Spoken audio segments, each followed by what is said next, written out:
기도하겠습니다. 하나님 아버지, 웬 은혜며 웬 사랑입니까? 행한 대로 벌하시고 죄대로 갚으신다면 우리는 감히 이 자리에 나올 수가 없습니다. 주의 은혜로, 주의 사랑으로, 주의 축복으로 영광스러운 교회에 나와서 우리가 하나님 앞에 예배를 드리는 가운데 귀하신 장로님이 간절히 간구했습니다. 지금까지 섬긴 것을 주님이 하십니다. 앞으로도 많이 섬기도록 영육간의 복을 나려 주시옵소서. 우리의 찬양대의 찬양과 여종의 찬양을 받으신 줄 믿습니다. 찬양이 우리들의 기도의 제목이요 감사의 고백이 되게 하여 주옵소서. 이 시간 우리가 주의 말씀을 상고합니다. 성령님 역사하셔서 전하는 자나 듣는 자가 말씀 앞에 아멘하여 이 말씀이 우리 안에 역사가 일어나게 하여 주시옵소서. 올 때는 어떠한 모양으로 왔든지 돌아갈 때에는 기쁨이 충만케 하여 주시옵소서. 예수님의 이름으로 감사하며 기도하옵나이다. 아멘. 삶이 무엇인가, 이 삶에 대해서 생각해 본 적들이 있습니다. 야곱은 130년을 살고서 이 130년을 한마디로 험악한 세월을 보냈습니다. 모세는 유일하게 시편 90편에서 인생은 70이고 건강하면 80인데 다른 것은 다 자랑해도 오래 산 것만은 자랑할 것이 못 된다. 이유는 오래 살면 살수록 수고와 슬픔이 더해진다고 말씀하셨습니다. 인생이 이렇게 앞에서 70년을 바라보면 참 길어요. 근데 지나고 보면 참 짧습니다. 다윗은 인생의 연하는 손바닥 같다. 손바닥같이 정말 짧은 것이라고 그랬습니다. 야고보는 아침 안개라고 그랬습니다. 저는 31살에 한국의 후암제일교회, 당시에 참 아주 든든하고 건강한 교회인데 그 31살에 위임 목사가 됐을 때 그때 장로님 5분이 계셨는데 대표기도 하면서 어린 종이 말씀을 전할 테니까 성령께서 역사해달라고. 난 그게 정말 부담스러웠어요. 내가 어리긴 왜 어리냐. 이학인 목사님, 전임 목사님 보여주는데 이력서가 이만큼 들어왔어요. 당시에 한국에서 최고로 대우해 주겠다고 그래서 한국의 유명한 사람 전국에서 그렇게 지원한 사람들을 당당히 물리치고 제가 그 교회 위임 목사가 됐는데 왜 나를 어린 종이라 그러나. 하지 말라 할 수도 없고 상당히 부담스러웠어요. 그래서 빨리 어린 종을 탈피하려고 그랬어요. 근데 작년에 제가 어느 교회 가서 부흥회라는데 대표 기도하는 사람이 노종이 말씀을 전하겠다고 그래요. 난 그때 깜짝 놀랐어요. 이 어린 종과 노종 사이가 그렇게 가까울 수가 없어요. 참 세월이 빨리 가는 거예요. 우리가 인생이 그냥 끝나면 끝나는 것이 아니고 하나님 앞에 가지고 가야 할 인생이에요. 어떻게 살았느냐가 참 중요한 거예요. 미국에 오신 분이나 카나다에 오신 분들은 대부분 이렇게 생각하고 말씀을 하세요. 내가 온 것은 난 고생하더라도 내 자녀만은 좀 성공시키기에 왔다. 제가 지금 미국에서 40년을 살잖아요. 40년을 살면서 분명하게 말씀드리는 것은 우리가 미국이나 카나다에 산다고 자녀들이 성공하는 거 아니에요. 자녀 성공은 하나님께 있고 여러분에게 있는 거예요. 내가 바로 살아야 내 자녀들이 복을 받는 거예요. 여러분들은 어떻게든지 말씀대로 살아서 여러분의 자녀들이 복을 받아야 되지, 내가 성공하려고 내가 물질로 부여하려고 그러지 말아요. 제가 똑똑히 봤잖아요. 한 교회를 개척하고 35년 지나오면서 아주 분명하게 본 것은 부모의 그 신앙, 정말 힘들고 어렵지만은 교회를 위해서, 건축을 위해서 자기 집을 바치고 자기 모든 것을 다 바친 그런 분들이, 그 자녀들이 지금 다 하나님 앞에서 복을 받고 있어요. 해프타임이라는 밥 버퍼드가 지은 책을 보면 이분은 인생을 축구에 비교했어요.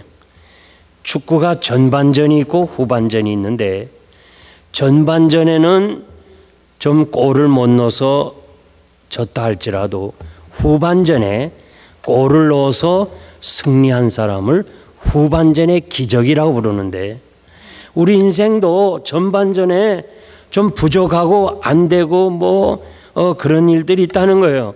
그리고 자기 자신을 위해서, 가정을 위해서, 이 성공을 위해서 이렇게 살았다면 이제 후반전은 의미를 찾아서 좀 하나님의 나라를 위해서, 그리고 하나님이 원하시는 대로 좀 살아보자. 그러면서 그 후반전의 기적을 우리가 체험해야 된다는 그런 내용의 이야기들이 많습니다. 베드로전서 4장 2절 보면 남은 시간은 사람의 정욕을 쫓아 살지 말고 하나님의 뜻을 쫓아 살아가라. 여러분들이 한국을 방문할 때 그 게시판, 비행기 게시판 안에 이제까지 날아온 시간에 대해서는 관심이 없어요. 이제 1시간 후면 인천에 도착한다. 30분 후면 인천공항에 도착한다는 그 남은 시간이 중요한 것처럼 우리가 지나온 날 뒤돌아보면 정말 후회밖에 없어요. 아쉬운 것밖에 없고, 뒤돌아보면 정말 내가 왜 저렇게 살았을까 하는 그런 후회하는 마음이 많아요. 그런데 중요한 것은 이제 나에게 남은 시간이 있다는 것, 나의 남은 시간은 얼마나 되는지 하나님만이 아시는데, 지금까지 제가 지나온 시간도 순간에 지났어요. 제가 73년을 살았는데요, 정말 순간에 지났어요. 이렇게 70년의 생애도 순간적으로 지났다면 앞으로 남은 생애는 살아온 날보다는 적을 거예요. 그 남은 시간은 어떻게 살까? 바르게 살아서 나도 하나님 앞에 설 때 부끄러움 없고 나로 인하여 내 자녀들이 복을 받는 사람이 되기 위해서 바르게 살자는 뜻으로 본문을 통하여 3가지 말씀드리겠습니다. 첫째는 정직하게 살아야 돼. 진실하게 살아야 돼. 요셉이 형 5명을 데리고 바로 왕 앞에 인사하러 가기 전에, 형님, 왕이 당신들 직업이 뭐냐 물으면 우리는 목축업을 하는 사람입니다. 그렇게 대답을 하세요. 대답까지 가르쳐 줬어요. 그래서 요셉이 시킨 대로 왕이 당신들은 무엇하며 살았습니까? 물어볼 때 우리는 선조 대대로 목축업을 하는 사람이었습니다. 창세기 46장 34절에 보면 애굽 사람은 다 하나같이 목축업을 가증히 여겼다고, 더럽고 비천하게. 그래서 창세기 43장 32절에 보니까 이 목축업을 하는 사람하고는 부정하다고 밥도 같이 안 먹었어요. 이걸 요셉이 잘 알아요. 자기 형들이 목축업을 하는 가문에서 자라왔다면 아주 비천한 신분으로 떨어지는 거야. 총리인데 자기가 비천해지더라도 요셉은 하나님 앞에서 정직하게 살아가기를 원했어요. 그의 인생 철학이 정직의 진실이에요. 하나님의 면전에서 사는 거예요. 제가 목회를 다 하고 아비된 심정으로 말씀드리는데 왜 예수 믿는 사람이 이렇게 거짓말을 많이 해요? 왜 이렇게 거짓말을 많이 해요? 우리 뜻대로 되는 거 아니에요. 하나님의 뜻대로 되는 거예요. 하나님의 섭리대로 돼요. 우리 장로교는 하나님의 절대 주권을 믿어요. 우연도 아니고 사건도 아니고 누가 의해서 된 것이 아니고 하나님이 하시는 섭리 앞에 우리는 마땅히 정직할 수밖에 없어요. 여러분이 지나온 날 뒤돌아봐요. 내 뜻대로 된 것이 있는가? 저도 5년만 미국 유학 생활하고 한국으로 다시 돌아가려고 그랬어요. 제가 떠나오기 전에 한국의 큰 교회 목사님이 이 목사님 다녀와서 내 교회를 좀 맡아줘요. 그런 얘기까지 듣고 왔지만은 벌써 40년의 세월이 지났어요. 내 뜻대로 되는 거 아니에요. 하나님의 뜻대로 되는 줄 믿습니다. 그러므로 우리가 거짓말할 필요가 없어요. 하나님의 뜻대로 되는데 뭘 거짓말해요? 내 계획대로 되고 세상 만사가 내 뜻대로 된다면 얼마든지 거짓말하고 얼마든지 잔꾀를 부릴 수 있지만은 그게 아니잖아요. 우리는 믿음을 가져야 돼요. 동시에 착한 양심도 가지라. 믿음과 착한 양심은 동전의 양면성과 같아요. 착한 양심 뭐예요? 거짓말하면 얼굴이 붉어지는 거예요. 어떤 이는 양심을 버렸어요. 믿는다 하면서 믿음 좋다 하면서 자기 최고라 그러지만 거짓말하는 순간에 자동적으로 믿음도 없어지는 거예요. 디모데전서 1장 19절 말씀에 제가 오래전에 휴스턴에 부흥회를 갔습니다. 헌금 시간에 헌금을 찬양하는 네 가족, 두 딸과 부모님 네 사람이 찬양을 하는데 얼마나 은혜스러운지. 우리 장기백 집사님도 찬양도 참 은혜스러워요. 저는 이분이 필라델피아에서 어느 집회에 찬양을 할 때 얼마나 은혜를 받았는지. 그래서 내가 저분이 참 영생교회 와서 찬양대원이 되면 좋겠다 그렇게 생각하는데 어느 날 영생교회로 왔어요. 나 오란 말 안 했어요. 그래서 내가 막 은혜가 돼요.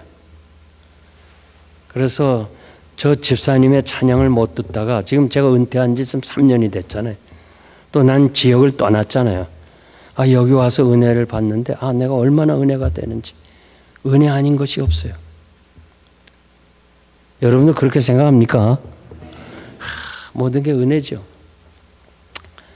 근데 이 네 가족이 찬양하는데요. 얼마나 은혜스러운지.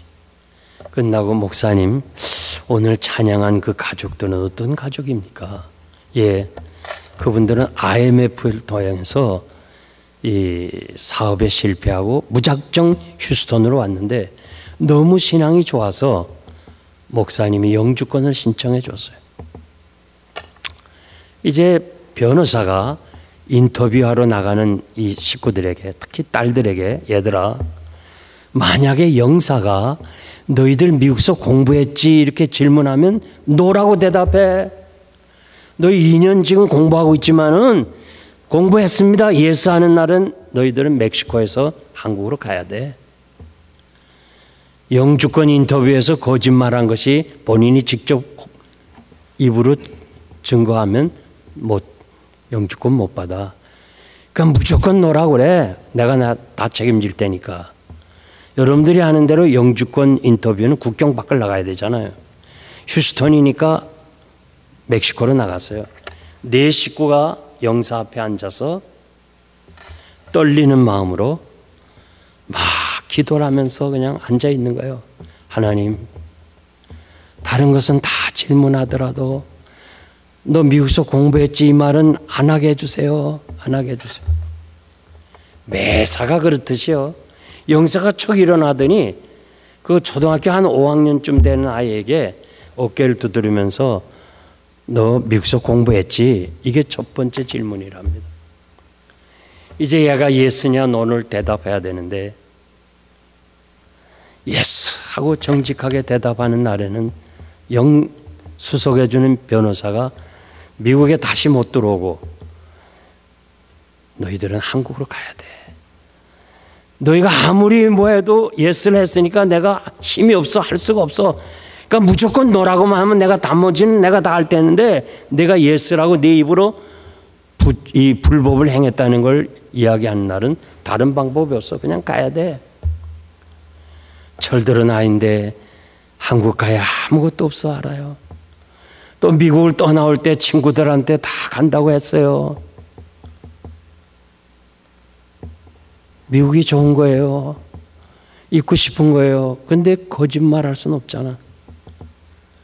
너 하면은 하나님이 다 보시는데 하나님이 여기 계시는 걸 내가 다 알고 배웠는데 너라 할 수도 없고 예수도 못하고 너도 못하고 얘가 울었어요.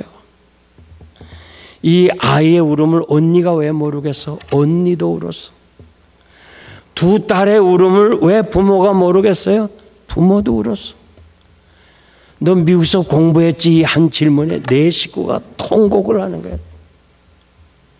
그냥 엉엉 우는 거야. 이 영사는 곤혹스러운 거예요. 아, 이거 공부했지? 한마디에 내 식구 다 울어. 미국 사람은 상대를 웃겨야지 울리면 죄의식을 느껴요. 아, 이거 내가 무슨 말을 해가지고 이렇게 식구가 다 울어서 이 영사가 막 그냥 어쩔 줄 모르는데 이 아이가 한참 울더니 예스 공부했습니다. 공부했습니다. 그랬더니 영사가 오케이 너같이 정직한 아이는 미국이 필요하다. 너 열심히 공부해서 미국을 위해서 일해다 하면서 그 자리에서 영주권 도장을 찍어줬다는 거예요. 그 얘기 들을 때 제가 눈물이 났어요. 야, 우리 신앙은 이 국민학교 5학년 아이보다 못하구나. 제가 목회하면서요, 이거 뻔히 아는 사실인데도 거짓말해요. 목사는 듣지도 못하고 알지도 못한 거 가지고 목사가 했다는데 어떡하겠어? 야, 하나님이 아브라함을 향하여 아브라함아, 너는 내 앞에서 정직하게 살아라. 내가 내 뒤에서 전능자가 되어줄 것이라. 우리는 얼마나 그 앞에, 현실 앞에 그 순간을 모면하기 위해서 얼마나 많이 거짓말했냐고요. 아브라함은 거짓말하지 말라는 거예요. 너는 정직하게만 해. 내가 내 뒤에서 전능자가 되어줘서 다 막아주겠다는 거예요. 에레미야야, 너 저 성문 앞에서, 성전문 앞에서 내게 들어오는 자들에게 이렇게 말을 해다오. 너의 길과 행위를 바르게 하고 정직하게 하고 예배하러 들어오라. 그래야 내가 네 예배 받지. 길과 행위가 바르게 살지 못한 사람이 예배드려야 안 받겠다. 에레미야 7장 1절 이하의 말씀이에요. 에레미야야, 너 지금 저 백성들 위해서 그렇게 부르짖는데 아무리 부르짖어 기도해봐 나 안 들어. 내 기도 저들의 행위가 바르지 않는데 내 기도를 내가 듣겠니? 에레미야 7장 16절 말씀이에요. 여러분, 지나온 날은 어떻게 했든지 간에 이제 남은 시간만은 오늘 여러분 결정하세요. 아버지, 난 이제 바르게 한번 살아보겠습니다. 정직하게 살아보겠습니다. 하나님의 면전에서 한번 살아보겠습니다. 이런 마음의 결단이 여러분의 있기를 바랍니다. 두 번째는 나그네로 살아야 돼요. 요셉의 아버지 야곱을 바로 왕 앞에 인사할 때 왕이 당신 나이 몇이냐 할 때 얘 130살입니다 이러면 되는데 내 나그네 길의 세월이 130년입니다. 우리 조상의 나그네 길에는 미치지 못했으나 험악한 세월을 보냈습니다. 나이를 묻는 질문 앞에 2번이나 나그네라는 말을 고백했어요. 이것은 유행가 가사에 나오는 개념이 아니에요. 히브리서 11장에 보면 아벨부터 시작해서 세상이 감당할 수 없는 위대한 하나님의 사람, 믿음으로 산 사람들은 이 땅에서 외국인이요 나그네로라는 사실을 증거하면서 살았다고 그랬어요. 저들이 얼마든지 돌아가려면 고향에 돌아갈 수 있었지만은 그보다 더 좋은 본향, 하나님이 예비하신 성이 있기 때문에 두고 온 고향을 잊어버리고 나그네로서 본향을 찾아갔다 그랬어요. 여러분들은 지금 고향을 떠난 사람들이에요. 여러분들이 여기 30년, 40년, 50년 살아도요, 여러분들은 카나다 백인 아니에요. 하여튼 저도 이렇게 뭐 여기서도 만나고 또 토론토에서도 만나고 뭐 미국 어디서 넌 어디서 왔냐 할 때 뭐 필라델피아에서 왔다더니 뭐 그런 말하면 잘 이해를 못 하더라. 그래서 아예 사우스 코리아라 그래. 그러면 속 시원해. 나 한국서 왔다. 그게 좋아요. 그 사람들이 우리가 뭐 이렇게 해도 뭐 필라델피아에서 왔다면 잘 이해를 못 해요.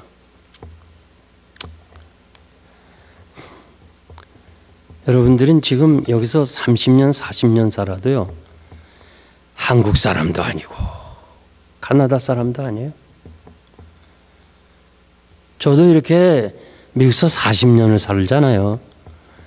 그래서 1년에 한두 번씩 한국 가는데, 가도 저는요, 한국 사람인데 한국 사람은 아니에요. 그렇다고 미국에 사는 미국 사람이냐? 그것도 아니에요. 근데 이상하게요, 한국 가면 이상해요. 그 백화점이나 뭐 어디 이런 들어가잖아요. 그러면 미국에서 저도 모르게 배운 게 있어요. 문을 열어주는 거. 이건 내가 습관이 됐어요. 백화점에서 문을 열었어요. 뒤에 여자들이 와서. 열었더니 계속 들어가. 계속 들어가요. 할 수 없이 나도 문을 놓고 들어갔어. 안 맞아요. 어딘가 안 맞아. 여러분, 우리는 이미 이제는 두고 온 고향은 버리고 하나님의 나라가 여러분의 본향인 줄 믿습니다. 오늘 여러분 사도신경 외웠죠? 영원히 사는 것을 믿사오며, 영원히 사는 것을 믿사오며. 육신은 영원히 못 살아요. 영혼은 영원한 거예요. 여러분들이 사도신경을 고백한 이상 이 육신은 잠깐이고 이 세상은 잠깐이고 영혼은 영원하기 때문에 하나님 나라에 간다는 사실을 확실히 믿어야 돼요. 그래야 고백을 한 거죠. 우리가 사도신경을 오늘도 고백했으니까 이 땅의 건 무시하고 하나님의 나라 것을 바라보면서 믿음으로 사는 거예요. 주님은 부활에 대해서 언급하시면서 하나님은 아브라함의 하나님, 이삭의 하나님, 야곱의 하나님, 산자의 하나님이라고 그랬어요. 이 유대인들이 막 다 놀라는 거예요. 아브라함 다 죽었잖아요. 이삭도 다 죽었잖아요. 야곱도 다 죽었는데 예수님은 안 죽었다는 거예요. 하나님은 죽은 자의 하나님이 아니라 살아있다는 거예요. 여러분들은 영원히 살 것을 믿습니다. 영혼의 중요성을 알고 살아야 돼요. 육신만 위해 살면 안 돼요. 육신은 잠깐이에요. 저는 38선을 5번 넘었습니다. 우리 어머니 등에 업혀서 38선을 5번 넘었어요. 한 번 넘다가 잡히면 인민군에게 총살령이에요. 그 사선을 5번 넘었어요. 참 여러분들은 안 놀래네요. 사선을 5번 넘었어요. 야, 난 여러분 안 놀래는 거 보고 놀래네. 아우, 38선 사선을 5번 넘었어요. 어머니가 저를 등에 업고, 그래서 내가 막 소름이 끼쳐서 어머니 어떻게 그렇게 위험한 사선을 5번, 그것도 38선 넘어 황해도가 아니라 평안북도 신우주까지. 비난 오니까 날은 춥고 이불은 없고, 그래서 너무 추워서 이불 가지로 38선을 넘었다는 거예요. 세상에 참 우리 어머니 굉장한 사람이요. 아무리 추워도 그렇지 그냥 그대로 살지. 그냥 38선을 넘어 이불을 가지러 오다가 그것도 혼자 넘지 않고 나를 등에 업고 5번이나. 야, 저희는 피난 가서 대구에 살았어요. 나이 드신 분 알겠지만은 우리는 사과 장사를 했어요.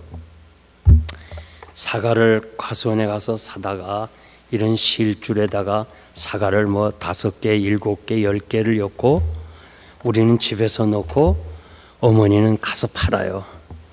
파는데 보통 이 기차역 플랫폼 거기서 막 기차 창문을 통해서 파는데 우리 어머니는 그렇게 안 팔아요. 얼마나 강한 이북 여자인지요. 기차 안에 들어가, 객차 안에 들어가.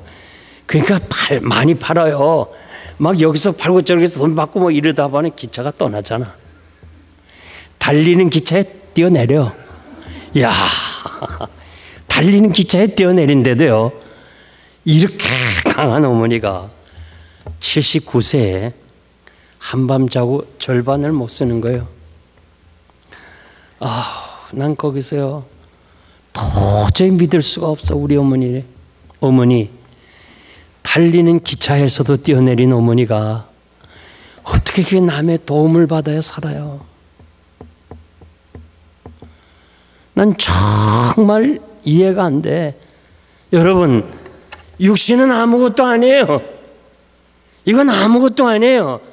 오늘 이 자리에 정말 하나님이 살아계신 걸 믿고 하나님 앞에 예배드리러 나온 여러분들은 육신보다 영혼의 중요성을 알아야 돼요.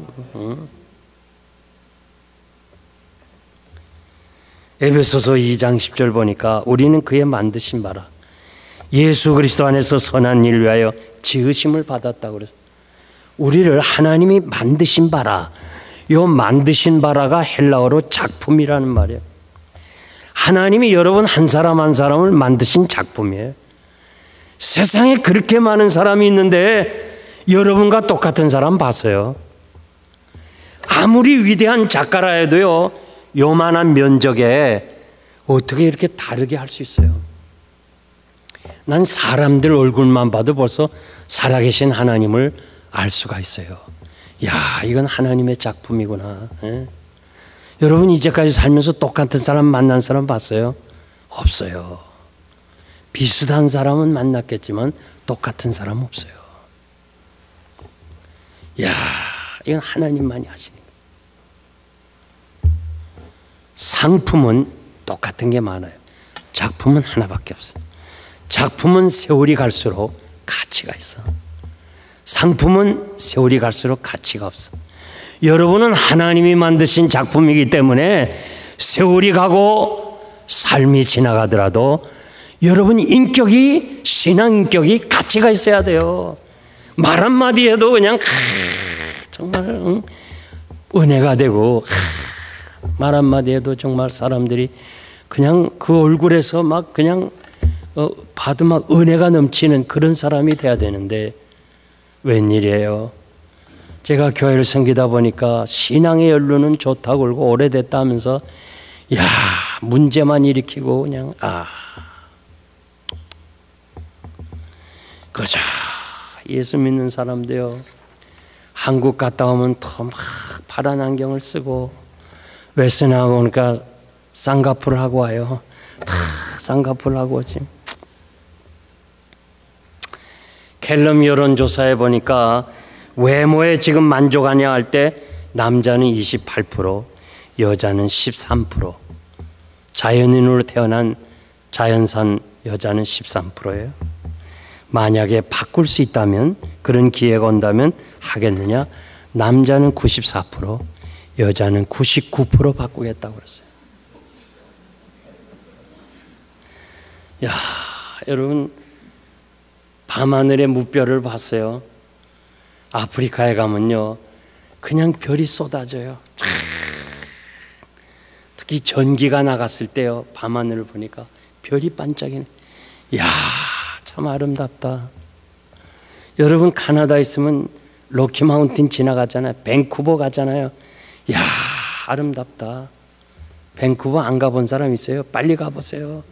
하나님이 만드신 그것도 안 보고 넌 왔냐 하면 뭐라고 대답하겠어요? 난 장사만 하고 왔다 그러면 되겠어요? 빨리 가서 봐요. 밴쿠버, 이야, 아름답다. 루이스 그 호수,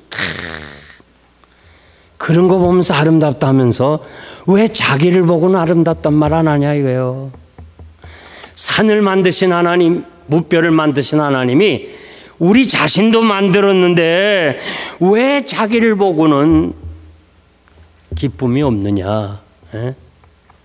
이거는요, 제 얘기가 아니라 어거스틴의 얘기예요. 어거스틴. 다윗은 이렇게 말했잖아요. 자기를 보면서, 거울 보면서, 이야, 신묘막측하다. 하나님이 정말 나를 이렇게 잘생기게 만들었냐. 너무 감사해서. 네? 오늘 여러분들이 교회 오면서 거울 보면서, 야, 하나님, 난 왜 이렇게 잘생겼어요?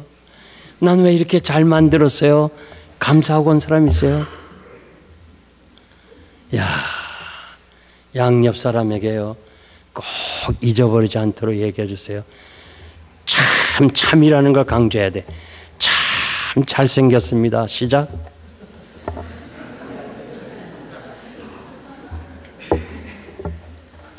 아멘.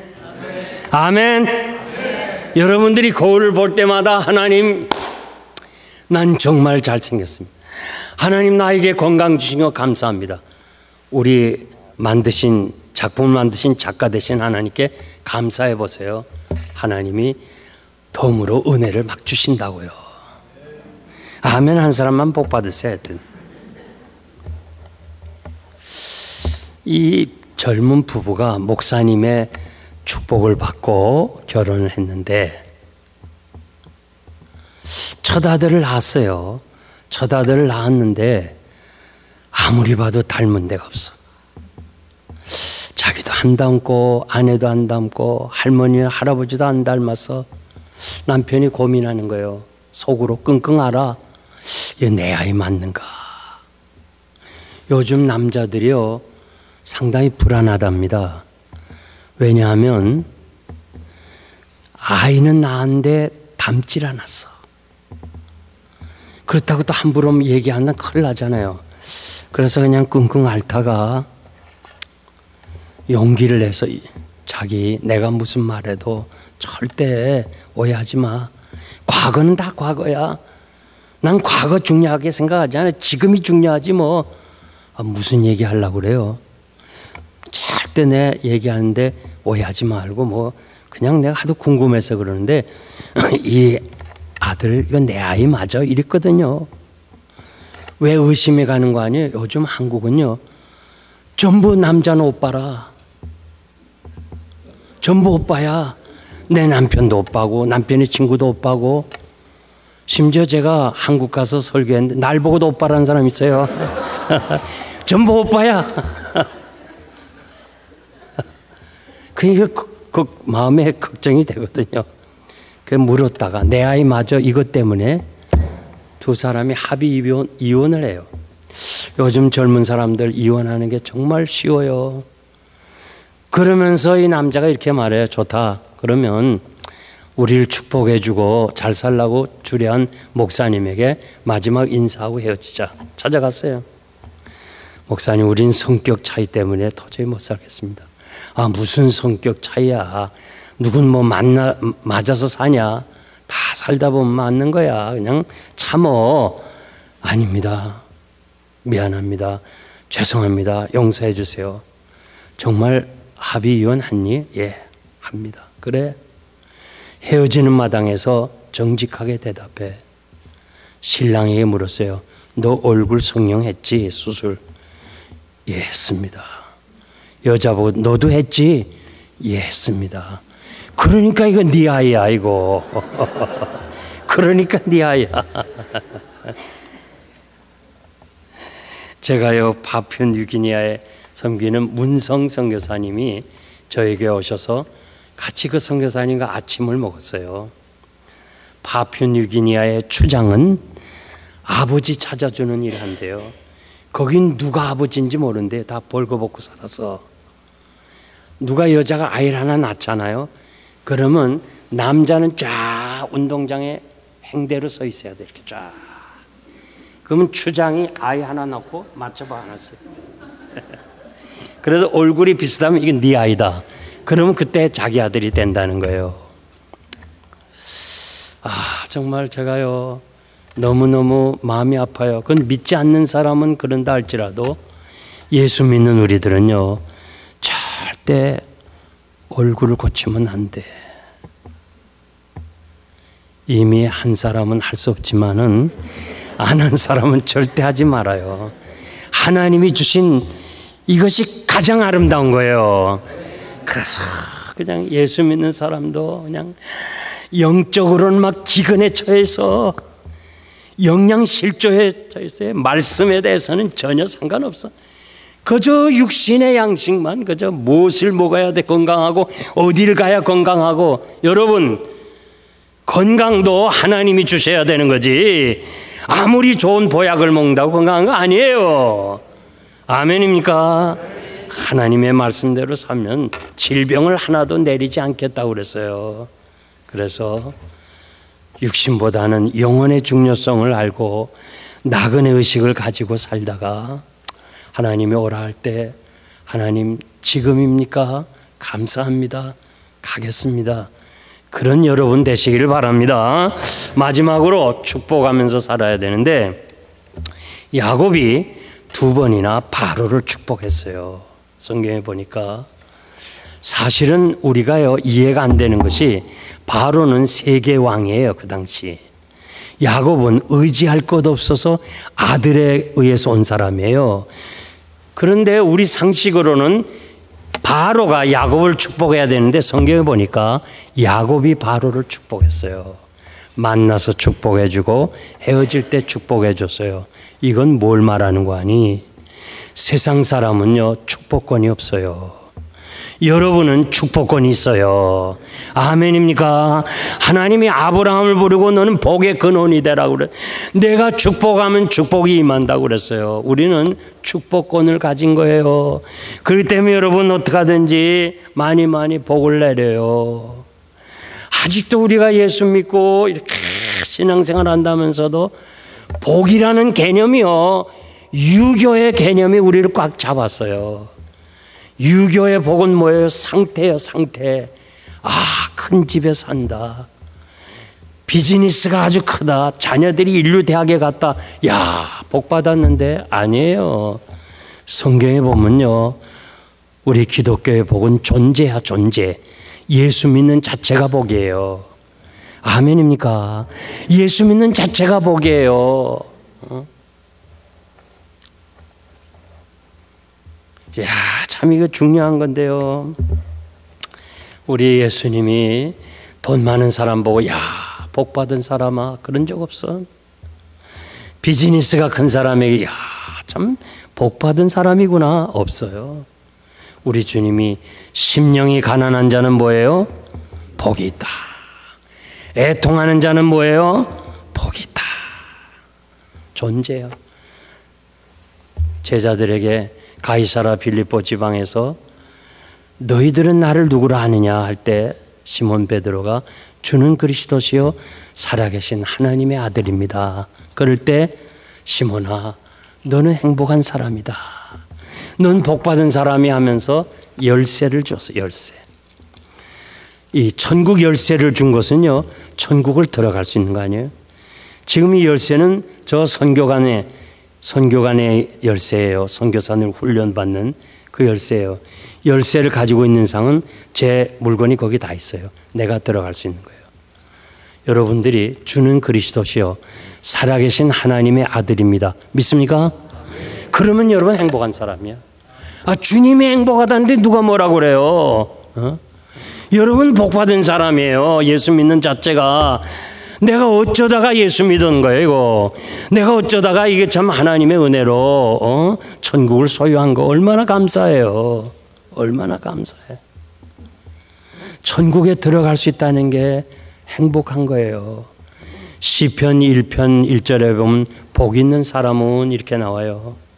악인의 꾀를 쫓지 않고 죄인의 길에 서지 않고 오만한 자의 자리에 들지 않는다. 그게 복 있는 사람이에요. 근데 우리는 그냥 복 있는 사람 이러죠. 히브리 성경은 감탄사가 있어요. 이야, 복 받은 사람아. 예수 믿는 사람은요, 자, 복 받은 사람이야. 그냥 복 받은 게 아니에요.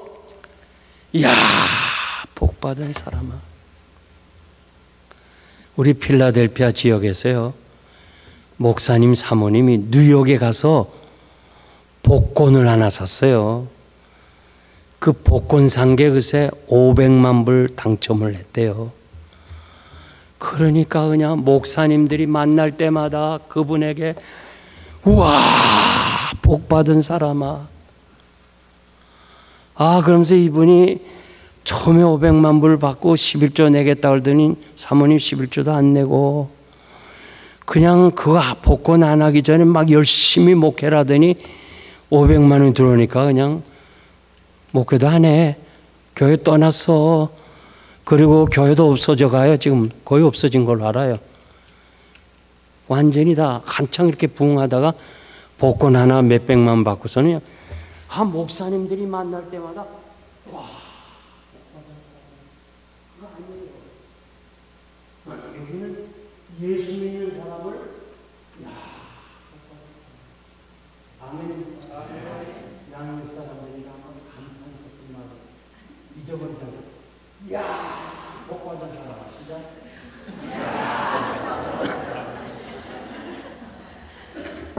그 정도 해갖고 되겠어요?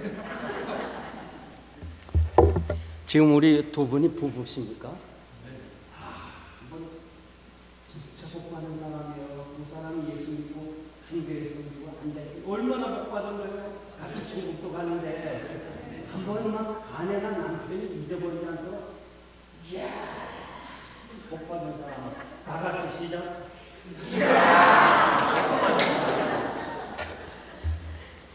여러분 복 받은 사람인 줄 믿습니다.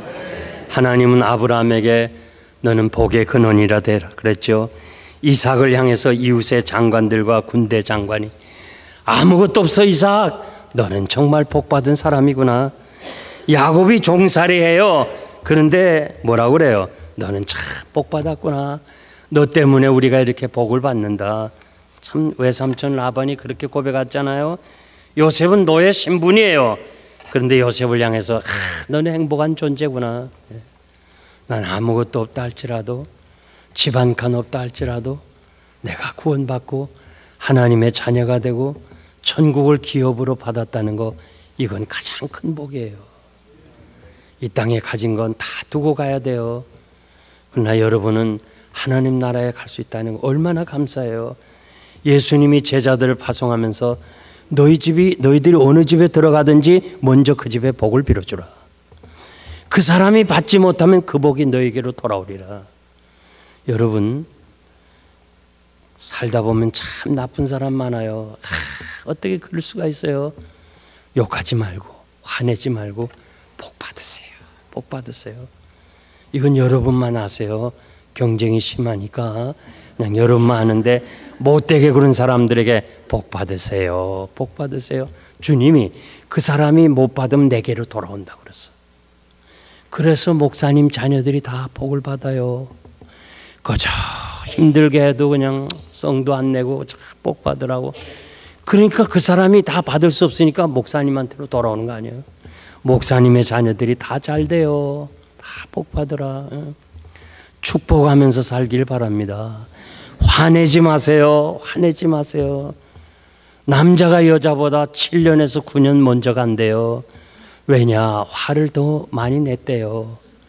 그래서 내가 얼른 보면 할머니는 다 교회 많은데 할아버지는 잘 없어요. 화를 냈기 때문에 그런데요. 화내지. 짐승을 해부해 보면요, 화 잘 내는 짐승이 있죠. 사자, 고양이과에 속한 호랑이. 해부해 보니까 옛날엔요, 화낸 건 뇌에만 기억하는 줄 알았더니 이젠 세포에도 다 저장이 되는데요. 화는 반응이 많대요. 그래서 맥시멈 최고가 25년 살아요, 사자가. 그런데 악어 있잖아요, 악어. 악어를 해부해 보니까 화난 반응이 적대요. 악어 화나는 거 봤어요? 동물원에 가서 악어 화나는 거 봤어요? 으앙하는 거 봤어요? 웬만하면 잡니다. 아무리 약 올려봐요. 조용히 보고 가세요. 왜 그러세요? 악어는요, 미니멈 25년부터 오래오래 산대요. 자, 한번 물어볼게요. 우리 집사님이 계세요? 동물원에 사는 사자가 오래 살겠어요? 저 케냐나 탄자니아 사파리에 사는 사자가 오래 살겠어요? 사파리에. 또 목사님은? 이경원 목사님. 동물원. 이제 누가 만나 안 봐야 되겠어. 지금요, 제가 탄자니아, 케냐도 가봤어요. 사파리. 사자가 아침을 먹어야 되는데 아침 먹는 게 그렇게 쉽질 않아요. 아침을 먹기 위해서 열을 받아야 돼. 아침을 먹 매일 아침 열을 받아. 그냥 막 열을 받아갖고 아침 준비를 딱 해서 해놨는데 혼자 못 먹어. 또 다른 군 식구가 달라붙어. 한 마리도 안 보이던 독수리 떼가 오는 거예요. 개 같은 것들이 너 혼자 먹겠냐고 덤벼들지. 그러니까 사자가요, 아침을 준비하면서 열받았지. 준비한 거 안 뺏기려고 열받았지. 사파리에 사는 사자는 10년을 까먹고 맥시멈 15년 살아요. 동물원에 사는 사자는 아침이면 아침 줘요. 점심이면 점심 줘요. 저녁이면 저녁 줘요. 열받는 게 없어. 그래서 25년 산다는 거예요. 이 목사님이 맞는 거예요. 제가 왜 이 말씀 드리는 거 아니? 열받지 말아요. 남들이 뭐라고 한다고 화내지 말아요. 축복하면서 사시길 바랍니다. 그래서 그저 무조건 축복해요. 못되게 그런 사람 많지.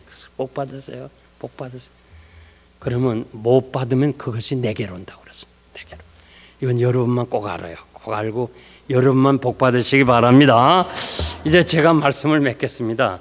이 오래간만에 와서 목양께 할 말이 많지만은 여기까지 말씀드려야 되는데, 저는 전도사 시절에요, 그 입관 예배를 주관했어요. 당회장이 이 전도사는 입관 예배를 하라, 부목사는 하관 예배, 산에 가서 예배드리고, 당회장은 교회에서 발인 예배를 드렸어요. 누가 임종이 왔다 하면 제가 지켜야 되고 옷을 입혔어요. 딱 두 사람인데요, 남자는 장로님 한 분이 나를 도와주고 여자는 권사님 한 분이. 그래서 둘이 탁탁탁 손발에 맞아야 돼요. 근데 임종을 지켜보는데요, 마지막 가는 길에 인상을 쓰는 사람이 있어. 탁 인상을 써. 그때는 말도 못해요. 눈도 못 떠요. 손도 움직이지 못해요. 그런데 막 인상을 써. 그래서 집사님 어디 아파요? 아파요? 대답도 못하지. 근데 막 인상을 써. 가족도 있는데 어떤 분은요, 얼굴이 환하게 웃어. 얼굴이 환해. 근데 이 어떤 분은 막 인상을 써. 내가 막 흔들어. 집사님 어디 아파요? 아파요? 난 이게 참 궁금했어요. 근데 어느 날 심리학자가 쓴 글을 보니까 사람이 죽을 때는 주마등처럼 지나간 날이 다 회상이 된대요. 그러면서 남의 마음을 아프게 한 것들이 나타난대요. 그러니까 그게 괴로워가지고 내가 왜 그때 그랬을까? 내가 왜 아내에게 남편에게 그랬을까 하는 것이 나타나니까 말도 못하고 막 인상 쓰는 거예요. 후회하느라고. 그래서 내가 그거구나. 제가 모셨던 이학인 목사님 개척하고 22년 동안 목회하고 제가 2대 담임이 됐어요. 그리고 이분은 LA로 오셨어요.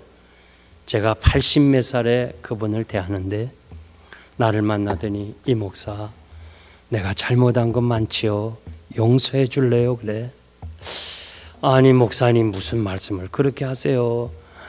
정말 나를 아들처럼 생각해서 그렇게 좋은 교회를 맡겨줬는데 용서라니요? 말도 안 됩니다. 아니야. 내가 그런 말을 들으려고 한 거 아니야. 나는 기억 못하지만은 이 목사는 기억할 거야. 정말 용서해줘요. 자꾸 용서를 해달라는 거예요. 용서를. 아니 왜 목사님 왜 그러세요? 난 처음 만나는 사람에게 용서를 구해. 난 깨끗이 살다 가고 싶어. 난 기억 못하지만은 나 때문에 상처받은 사람이 있을 거야. 용서해 줄래요? 자꾸 그래서 제가 그럼 목사님 용서해 드리겠습니다 그랬어요. 이분이 이북 사람이기 때문에 참지를 못해. 그래서 막 팍 나가는 게 많아. 그런데요 104살까지 정신이 뚜렷하고 자녀가 교회 갔다 오니까 주일날 침대에서 내려앉아서 무릎 꿇고 손 모으고 기도하는 자세로 하나님 나라에 갔어요. 제가 장례를 집례하면서 참 너무 은혜스러웠어요. 야, 저렇게 깨끗하게 살다 가시는 분은 끝까지 저렇게 정신이 흐리지 않구나. 여러분 집에 돌아가세요. 돌아가기 전에 가면서 내가 혹시 당신에게 잘못한 거 있으면 용서해달라. 서로 용서를 구하고 용서를 받으세요. 다 털고 가야 돼요. 여기 지금 젊은 사람들 애들이요. 그저 뭐 5살, 뭐 6살, 뭐 이런 애들이 뭐 할까 싶지만요. 다 알아요. 한번 물어보세요. 엄마가 너한테 잘못한 거 있지? 막 나올 거예요. 막 나올 거예요. 그거 다 풀고 가야 돼요. 풀고 가야 돼. 여러분, 오늘 그냥 설교를 듣고 갔다 그렇게 생각하지 말고 오늘을 기점으로 여러분들이 한번 결정하길 바라요. 결단하기를 바라요. 여러분 버지니아 공대 그 2007년 4월 16일 조승희 학생 총격 사건 여러분 아시지 않아요? 한양 공대와 같은 것이 버지니아 공대인데 33명이 죽었어요. 33명. 부상자가 29명이에요. 그 버지니아 공대에서 이 조승희가 죽인 학생 교수 중에서 유명한 공과대학 교수들이 몇 명 있어요. 나는 그 사건이 일어나고요. 그 불똥이 우리 한인 사회에 미칠까봐 커네티컷에 부흥하면서 매일 밤 기도했어요. 한번 생각해 보세요. 한양공대에서 우리 미국 사람 청년이 가서 33명을 죽이고 29명을 부상시켰다면 한국 가만히 있겠어요? 나도 우리 한국 사람이지만은 야, 조승희 학생 어떻게 해서 이렇게 엄청난 사건을 벌였어요. 제가 미시간에 가서 부흥회를 하는데요. 저를 운전해 준 집사님이 난 묻지도 않았는데 이렇게 물어요. 목사님, 조승희 학생 아십니까? 아, 예, 알죠. 그 막 신문에 막 나오고 그랬잖아요. 그 학생은 어머니가 일찍 돌아가셔서 계모 밑에서 샀대요. 그리고 아버지가 장애인이래요. 다리를 전대요. 자, 보세요. 아버지 장애인이고 어머니 계모 밑에서 성장한 조승희가 바로 성장했겠어요? 정신과 의사인 장로님하고 내가 서로 이야기를 했어요. 장로님, 조승희를 어떻게 생각합니까? 이 학생이 이러이러한 배경에서 성장했다니까 아이들이요, 이 분이 들어오면 없어지는 게 아니래요. 여기 마음속에 새겨진대요. 그래갖고 이게 성장한대요. 성장해서 어른이 되면 두 가지로 나타난대요. 하나는 폭력으로 나타나고 하나는 자살로 나타난대요. 그러니까 제가 이 말씀 드리는 거는 우리 바르게 살아요. 한번 지금부터 바르게 살아보자고. 그래 다 오늘 집에 돌아가서 행여나 여러분과 마음이 상한 사람, 자녀, 이웃관계, 교인 관계에 있으면 전화를 다 걸어요. 내가 뭔가 잘못한 거 있으면 다 이해해달라고. 특히 여기 앉아 계시는 부부 여러분 다 덜고 가야 돼. 다 덜고 정말 새롭게 바르게 이렇게 살아가는 여러분의 생애가 되기를 바랍니다. 기도하겠습니다. 하나님 아버지 감사합니다. 오늘 주의 날에 우리가 지나온 생애를 뒤돌아봅니다. 우리가 살아온 날 뒤돌아보면 참 하나님 앞에 부끄러운 것밖에 없는데 주여 물질이 무엇이며 인간의 체면이 무엇인지 우리는 얼마나 순간을 모면하기 위해서 거짓말을 많이 했는지 하나님의 면전에서 살지 못한 죄를 용서해 주시고 잠시 살다가는 이 육체만을 위해서 살고 영적인 기근에 처한 저희들 영혼의 중요성을 알지 못하고 사도신경은 고백하면서도 영원히 사는 영혼에 대해서는 정말 무지할 정도로 관심 없는 저희들 영혼의 중요성을 알고 나그네 의식을 가지고 살고 조그만 얘기만 들어도 그냥 저주하고 욕하고 비판하고 비난하는 우리들의 어리석음을 용서하시고 이제는 상대를 위해서 축복해 줄 수 있는 화내지 말고 축복해 주는 바르게 살아가는 하나님의 사람들 다 되게 하여 주시옵소서. 목양교회를 세우시고 우리 이경원 목사님 세워주시고 장로님들 세우셔서 이 교회가 참으로 하나님 앞에서 평안하에 든든히 서가는 건강한 교회가 되게 하여 주시옵소서. 예수님의 이름으로 감사하며 기도하옵나이다. 아멘.